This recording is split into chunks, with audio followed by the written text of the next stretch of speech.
Input मिला है मुझे अभी अभी कि आज रात को शायद से जो कॉकरोच जनता पार्टी की टीम है उन सबको अरेस्ट किया जा सकता है।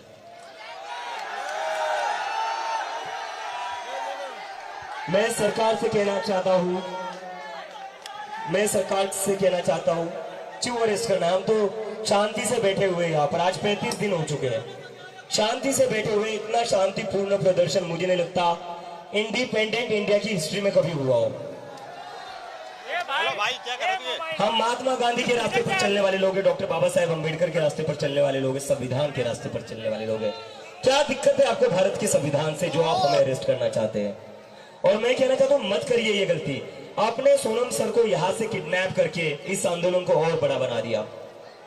फिर आपने दूसरी गलती करी, जिन छोटी छोटी बच्चों के सर फोड़े, उसके बाद ये आंदोलन पूरे देश भर में फैल गया।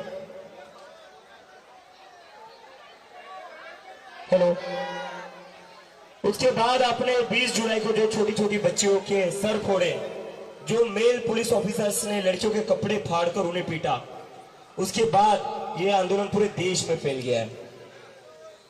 तो तीसरी गलती मत करिए हमें अरेस्ट करके, वरना यह आंदोलन और ज्यादा बड़ा होगा या नहीं होगा?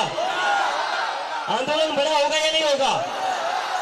तो मैं आप सभी से रिक्वेस्ट करता हूं, अगर हमारी टीम को आज रात अरेस्ट कर दिया जाता है, यह आंदोलन आगे शांतिपूर्ण तरीके से आगे बढ़ाने की जिम्मेदारी आपकी है।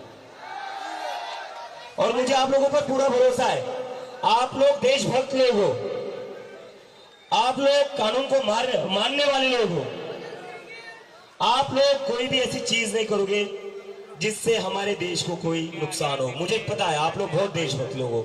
तो अगर हमारी टीम को अरेस्ट किया जाता है तो यह आंदोलन आप लोगों को पूरे देश के हर एक कोने में आगे बढ़ाना है और इसे और बड़ा करना है।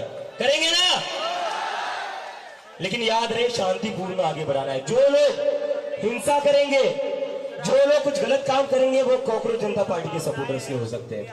कॉकरोच जनता पार्टी के लोग संवैधानिक लोग हैं, शांति में भरोसा रखने वाले लोग हैं। तो हमें जो भी करना है शांतिपूर्ण तरीके से करना है, ठीक है? और मैं आप लोगों से माफी चाहता हूं, कल पूरा दिन मैं यहाँ नहीं था, मेरी तबीयत बहुत ज्यादा खराब थी। कल पूरी रात में सलाइन लेकर कितने सारे इंजेक्शंस लेकर आया हूं। अभी सुबह ब्लड टेस्ट भी सारे मैंने करा लिए, ये सलाइन का भी आप देख सकते हो। लेकिन ये मूवमेंट उससे कहीं ज्यादा इंपॉर्टेंट है। और अगर नरेंद्र मोदी धर्मेंद्र प्रधान का इस्तीफा नहीं लेते हैं तो हमारा आंदोलन नरेंद्र मोदी के इस्तीफे के लिए भी होगा। होना चाहिए या नहीं होना चाहिए? होना चाहिए या नहीं होना चाहिए? मुझे ऐसा लगता है अब आप लोग ना धर्मेंद्र प्रधान से ज्यादा नरेंद्र मोदी के इस्तीफे के लिए एक्साइटेड हो। तो मोदी जी अभी भी टाइम गया नहीं है। ये यहाँ पर जो जनता आई है उनकी आवाज बताती है, अगर आप धर्मेंद्र प्रधान का इस्तीफा नहीं लोगे तो आपकी भी कुर्सी सेफ नहीं रहेगी। और ये बस जंतर मंतर की आवाज नहीं है। मेरी तबीयत खराब थी, मैं घर पर था, तो मैं कुछ देर इंटरनेट देख पाया, क्योंकि यहाँ मैं जैसे ही आता हूँ जैमर्स लगे हुए हैं। यहाँ पर ना किसी के फोन चलते हैं, ना किसी के फोन आते हैं, ना हम इंटरनेट भी चला पा रहे हैं। हर जगह इन लोगों ने जंतर मंतर को एक तरीके से वॉर जोन बना रखा है, इंडिया पाकिस्तान की बॉर्डर लगा रखा है। 10 मिनट की दूरी पर मेरे दोस्त का घर में वहां गया था, वहां से आने में मुझे 1 घंटा लगा। इतनी ज्यादा बैरिकेडिंग, इतनी ज्यादा पुलिस फोर्स, हर जगह जैमर्स लगा रखे। अरे क्या लगा रखा है ये? अगर इतने ही एफर्ट्स आप पेपर लीक को रोकने में लगाते तो 20 से ज्यादा बच्चों की आत्महत्या नहीं होती। एनर्जी और अपना दिमाग वहां लगाइए ना जहां जनता का भला हो। 16 मेट्रो स्टेशन बंद कर दिए। अभी मुझे पता चला आज शाम से कैनॉट की दुकान भी बंद होंगे। हर जगह बैरिकेडिंग लगा रखी है। क्या होगा इससे? मतलब नरेंद्र मोदी पूरी दिल्ली को ठप करने के लिए तैयार है, लेकिन धर्मेंद्र प्रधान को हटाने के लिए तैयार नहीं है। ऐसा क्या मिलता है आपको धर्मेंद्र प्रधान से? ऐसा क्या देते धर्मेंद्र प्रधान आपको? लेकिन कोई बात नहीं, नरेंद्र मोदी भले ही दिल्ली ठप कर ले, मुंबई में बहुत बड़ा प्रोटेस्ट हो रहा है, नासिक में बहुत बड़ा प्रोटेस्ट हो रहा है, मिजोरम में बहुत बड़ा प्रोटेस्ट हो रहा है, जयपुर में प्रोटेस्ट हो रहा है, मध्य प्रदेश में प्रोटेस्ट हो रहा है, बेंगलोर में प्रोटेस्ट हो रहा है, चेन्नई में प्रोटेस्ट हो रहा है, इस देश के हर कोने में प्रोटेस्ट हो रहा है। तो जिस नरेंद्र मोदी को लग रहा था वो जंतर मंतर पर क्रैकडाउन करके 12 साल की लड़कियों का सर फोड़कर लड़कियों के कपड़े फाड़कर आवाज दबा सकते हैं, वो देख ले देश भर में उनके खिलाफ प्रोटेस्ट हो रहा है। तो मैं नरेंद्र मोदी का धन्यवाद करना चाहता हूं। अगर नरेंद्र मोदी सोनम वांगचुक को यहां से उठाते नहीं तो हमारा प्रोटेस्ट इतना बड़ा बनता नहीं। सही कह रहा हूं ना मैं? अगर नरेंद्र मोदी 12 साल की लड़कियों का सर फोड़ने का ऑर्डर नहीं देते तो आज पूरे देश में प्रोटेस्ट होता नहीं। तो नरेंद्र मोदी जी बहुत बहुत शुक्रिया हमारे प्रोटेस्ट को इतना बड़ा बनाने के लिए। और उनसे बढ़कर सबसे ज्यादा शुक्रिया करना चाहूंगा मैं चीफ जस्टिस ऑफ इंडिया का।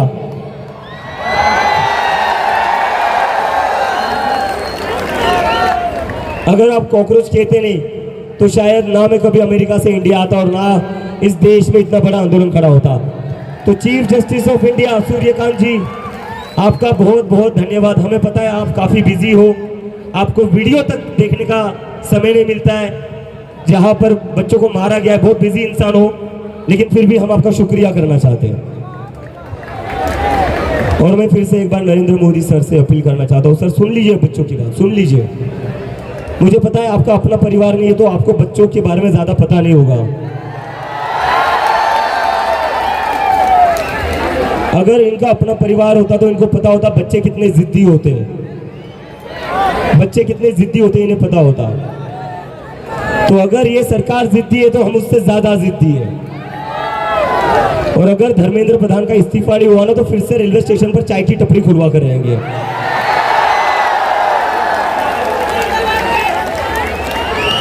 और जिस तरह इस देश को बेवकूफ बनाया है पिछले 12 साल में, उसके बाद तो कोई आपसे चाय भी नहीं खरीदेगा।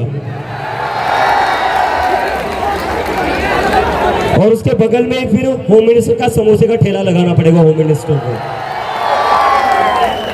और दिल्ली पुलिस से मेरी रिक्वेस्ट है, दिल्ली पुलिस से मेरी रिक्वेस्ट है, जिस दिल्ली पुलिस ने बच्चों को बेरहमी से पीटा, लड़कियों को बेरहमी से पीटा, लड़कियों के कपड़े फाड़कर उन्हें पीटा, पूरी दुनिया में आपकी थू थू हो रही है, पूरी दुनिया में आपकी बदनामी हो रही है। फिर आप तो हो बदनामी के लायक, लेकिन आपकी वजह से इस देश की भी बदनामी हो रही है कि इस देश की कैसी पुलिस है। आपकी वजह से हमारे भारत देश का नाम बदनाम हो रहा है। तो सुधर जाइए, दिल्ली पुलिस वालों भी सुधर जाइए, अपने देश की बदनामी मत करिए। और हो क्या रहा है, ये बीजेपी वाले क्या कर रहे हैं, दिल्ली पुलिस क्या कर रही है, चारों तरफ पत्थरों से भरे ट्रक लाकर खड़ी कर रही है। बीजेपी वाले अपने गुंडे भिजवाकर वही पत्थर दिल्ली पुलिस वालों पर फिकवा रही है। तो बीजेपी वाले पुलिस को पीट रही है, पुलिस हमें पीट रही है। तो पुलिस वाले आप लोग भी थोड़ा दिमाग लगाओ, हम लोग तो आपकी इज्जत करते हैं, आपको तो पीट रहे हैं, भाजपा के गुंडे ही आपको पीट रहे हैं। जिन लोगों से आप ऑर्डर ले रहे हो, जिन लोगों के ऑर्डर पर अपने 12-12 साल की लड़कियों का सर फोड़ा, वही लोग आपको भी पिटवा रहे हैं। तो अभी भी वक्त है, आप भी हमारी साइड में आ जाइए, आप भी हमारी साइड में आ जाइए, क्योंकि आपकी जो पेमेंट आती है हर महीने वो पीएम केयर फंड से नहीं आती है, वो अडानी के ऑफिस से नहीं आती है, वो हमारे टैक्स के पैसे से आती है। और आप किसी एक पार्टी की पुलिस नहीं हो, आप इस देश की पुलिस हो, आप किसी एक पार्टी की पुलिस नहीं हो। अगर आपको एक पार्टी की पुलिस बननी है तो जो खाकी वर्दी है उस खाकी वर्दी को निकाल दीजिए, बीजेपी हेडक्वार्टर के सामने चले जाइए और वहां चिल्लाइए मैं भी चौकीदार। खाकी वर्दी को बदनाम मत करिए, उस वर्दी की कोई इज्जत है। आपकी करतूतों के कारण, आपकी ब्रूटैलिटी के कारण, भाई थोड़ी देर पहले बढ़ा देते यार, जान नहीं है आज बोलने में। तो आपकी ब्रूटैलिटी के कारण उस वर्दी पर दाग लग रहा है। मतलब मुझे तो ये समझ नहीं आता है, जिन दिल्ली के पुलिस वालों ने 12-12 साल की लड़कियों के सर फोड़े, वो घर जाकर अपने बच्चों को क्या कहते होंगे। घर जाकर उनके बच्चों को लगता होगा पापा आज ड्यूटी से आए, पापा ने चोरों को पकड़ा होगा, पापा ने क्रिमिनल्स को पकड़ा होगा, पापा ने गुंडों को पकड़ा होगा। लेकिन पापा क्या करके आए, पापा 12 साल की बच्ची का सर फोड़ कर आए। पापा क्या करके आए, पापा क्या करके आए, पापा लड़कियों के कपड़े फाड़ कर उनको पीट रहे थे। पुलिस वालों के बच्चों को लगता होगा कि पापा तो हमारे हीरो हैं, लेकिन पापा ने जो 20 जुलाई को काम किया ना, वो गुंडों वाला काम है, वो हीरो वाला काम नहीं है। I am very sorry to say this.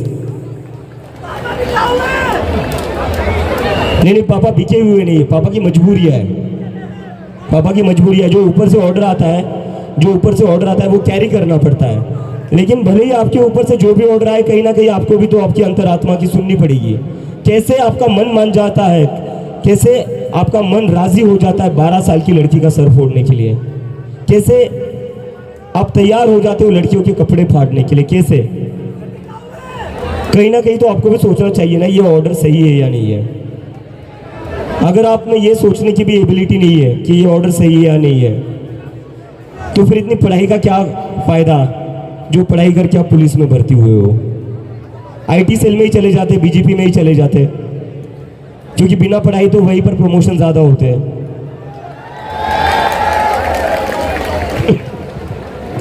और मैंने एक पोस्टर देखा सोशल मीडिया पर ना, एक पोस्टर काफी वायरल हो रहा है, जो काफी सही पोस्टर था। वो पोस्टर क्या था? वो पोस्टर था बीजेपी वालों के लिए कि स्टूडेंट्स थे इसलिए पेल दिया, अगर रेपिस्ट होते तो एमएलए या एमपी बना देते।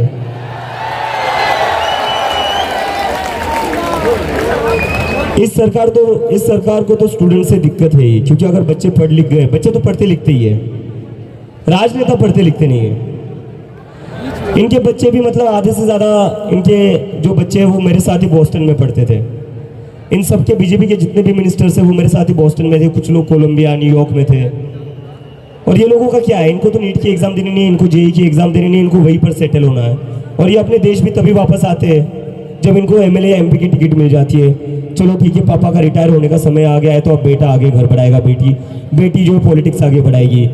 और जो बेटा इलेक्शन नहीं लड़ सकता, उस बेटे को बीसीसीआई का अध्यक्ष बना देते हैं। तो पूरे देश के इंस्टीट्यूशंस को, पूरे देश को इन लोगों ने एक तरीके से प्राइवेट कंपनी बना कर रखा है। लेकिन मेरे मन में ये सवाल है, प्राइवेट कंपनी का सीईओ कौन है? नरेंद्र मोदी जी है या अडानी जी है?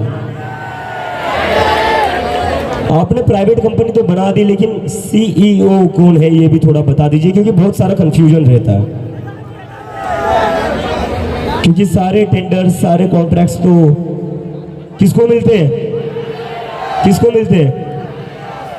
अब मोदी जी इतने सेल्फलेस तो हो नहीं सकते कि वो खुद का घाटा करके अदानी जी को सारे कॉन्ट्रैक्ट्स दे दे। देखिए मोदी जी, मैं यही कह रहा हूं आपको, धर्मेंद्र प्रधान का इस्तीफा ले लीजिए, वरना बहुत आगे जाएगी बात। फिर बात बस धर्मेंद्र प्रधान तक नहीं रहेंगी, आपके सारे काले चिट्ठे निकाले जाएंगे।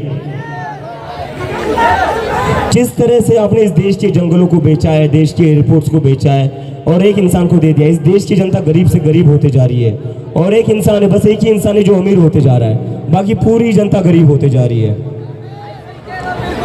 मोदी जी का तो क्या है, वो फकीर आदमी, झोला उठाकर ले चलेंगे।